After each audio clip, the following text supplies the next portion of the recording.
সামনেই দুর্গাপুজো, আর তার আগে সবাই চায় ওয়েট লস করতে। তাই আজ মৌসুমীর রান্নাঘরে বানাচ্ছি একেবারে হালকা, সাত্বিক আর সুপার টেস্টি রেসিপি। এই রেসিপিটা একদিকে যেমন কমফর্ট ফুড, অন্যদিকে ওয়েট লসের জন্য একেবারে পারফেক্ট। এখানে আমি 2 কাপ ডালিয়া খুব ভালো করে ধুয়ে 15 মিনিট আগে ভিজিয়ে রেখেছিলাম।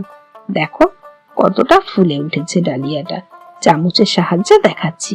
ডালিয়া হলো কমপ্লেক্স কার্ব, যেটা ধীরে ধীরে ডাইজেস্ট হয়, তাই অনেকক্ষণ পেট ভর্তি রাখে। আর এখানে আমি 1 কাপ মুগ ডাল খুব ভালো করে ধুয়ে 15 মিনিট আগে ভিজিয়ে রেখেছিলাম। দেখো মুগ ডালটাও কতটা ফুলে উঠেছে, একটা চামচ দিয়ে তোমাদের দেখাচ্ছি। মুগ ডাল হলো একদম লাইট প্রোটিন, যেটা ডাইজেশনের জন্য পারফেক্ট। ডালি আর খিচুড়ি রান্না করার জন্য আমি এখানে সবজিগুলো আগে থেকে কেটে নিয়েছি। দেখো এখানে রেখেছি টুকরো করা আলু, এখানে রেখেছি বরবটি 1 কাপ মতো বরবটি, এখানে রেখেছি টুকরো করা পেঁপে, আর নিয়েছি টুকরো করা গাজর, আর একটা নিয়েছি কাঁচা লঙ্কা মাঝখান থেকে চিড়ে নিয়েছি।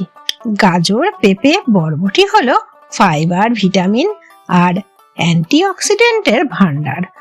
এবার একটা মিক্সার জার নিয়েছি, তাতে 1 ইঞ্চি মতো আদা ছোট ছোট টুকরো করে কেটে দিয়ে দিয়েছি, আর দিয়েছি 1/2 চামচ মতো আস্ত জিরে, আর দিয়েছি কয়েকটা গোলমরিচ। এবার দিয়ে দিলাম জল। এবার আমি এটাকে মিক্স করে নেব। দেখো মিক্স করা আমার হয়ে গেছে। আদা, গোলমরিচ হেল্প করে ডাইজেশনে। এবার ওভেনে বসিয়ে দিলাম একটা কড়া। এবার কড়াইতে আমি দিয়ে দিলাম খুব সামান্য পরিমাণ 1/2 টিস্পুন মতো তেল দিলাম, সর্ষের তেল। দিয়ে দিলাম 1 চিমটে মতো আস্ত জিরে ফোড়ন দিলাম। এবার জিরেটা থেকে খুব সুন্দর যখন গন্ধ বেরোতে শুরু করেছে, তখন এর মধ্যে আমি দিয়ে দিলাম আদা, জিরে আর গোলমরিচ, যেটা আমি বেটে রেখেছিলাম। মশলাটা তেলের উপরে আমি একটু কষে নিচ্ছি। মশলাটা আমার খুব ভালো করে ভাজা হয়ে গেছে। এবার আমি সবজিগুলো একে একে দিয়ে দিচ্ছি। দিয়ে দিচ্ছি টুকরো করে কেটে রাখা আলু, দিয়ে দিচ্ছি টুকরো করে কেটে রাখা বরবটি, দিয়ে দিচ্ছি টুকরো করে কেটে রাখা গাজর, আর দিয়ে দিচ্ছি কাঁচা লঙ্কা আর পেঁপে, যেটা আমি টুকরো করে কেটে রেখেছিলাম।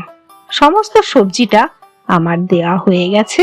এবার আমি দিয়ে দিচ্ছি 1/2 টেবিল স্পুন রক সল্ট, দিয়ে দিচ্ছি 1/2 টেবিল স্পুন হলুদ গুঁড়ো।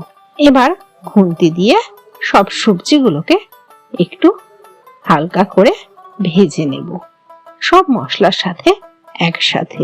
সবজিটা একটু বেশি সময় ধরে ভেজে নিতে হবে, তাহলে খিচুড়িটা খেতে ভালো লাগবে। সবজিটা আমার ভাজা হয়ে গেছে।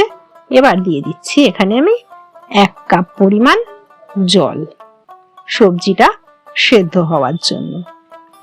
এবার খুন্তি দিয়ে একটু নাড়াচাড়া করে আমি একটা ঢাকনা চাপা দিয়ে দিলাম, যাতে সবজিটা সেদ্ধ হয়ে যায়।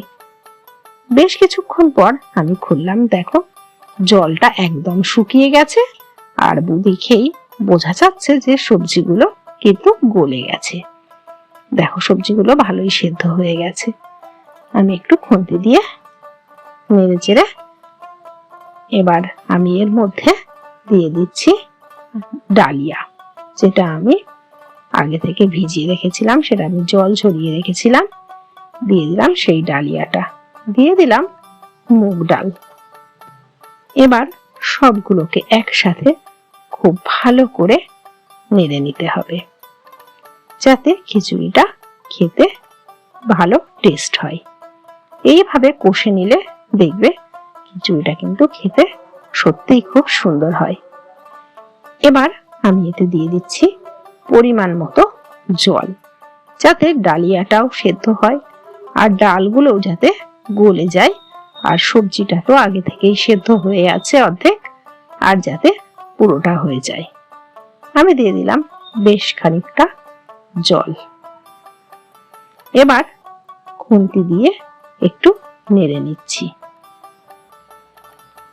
এবার আমি একটা ঢাকনা চাপা দিয়ে দিচ্ছি। এবার ফিরে এলাম প্রায় 10 মিনিট পর।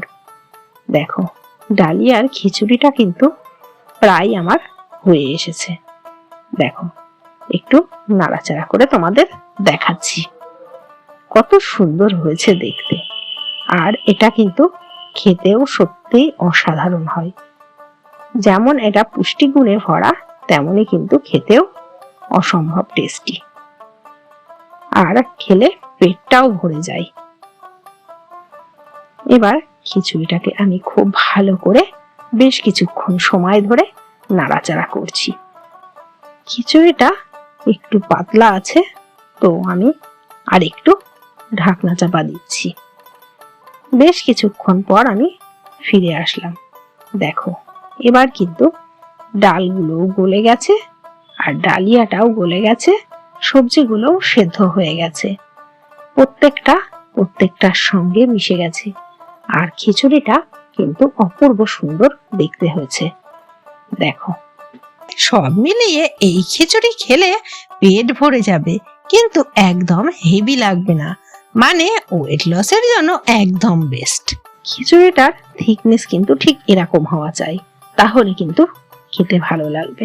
খুব শক্তও না, আবার খুব পাতলাও না, একদম পারফেক্ট। এবার খিচুড়িটাকে আমি ঢেলে নিচ্ছি, নিয়ে একটু এর উপর ধনেপাতা কুচি আমি ছড়িয়ে দেব। তাহলে তৈরি হয়ে গেল একেবারে লাইট, হেলদি আর সাত্বিক ডালিয়ার খিচুড়ি। এটা তুমি খেতে পারো লাঞ্চে বা ডিনারে। রেসিপিটা যদি ভালো লেগে থাকে তাহলে একটা লাইক দিতে ভুলো না। কমেন্টে জানিও তুমি খিচুড়িতে কোন কোন সবজি অ্যাড করতে ভালোবাসো, আর সাবস্ক্রাইব করো মৌসুমীর রান্নাঘরে, কারণ এমন আরো হেলদি ওয়েট লস রেসিপি আমি আনবো নিয়মিত।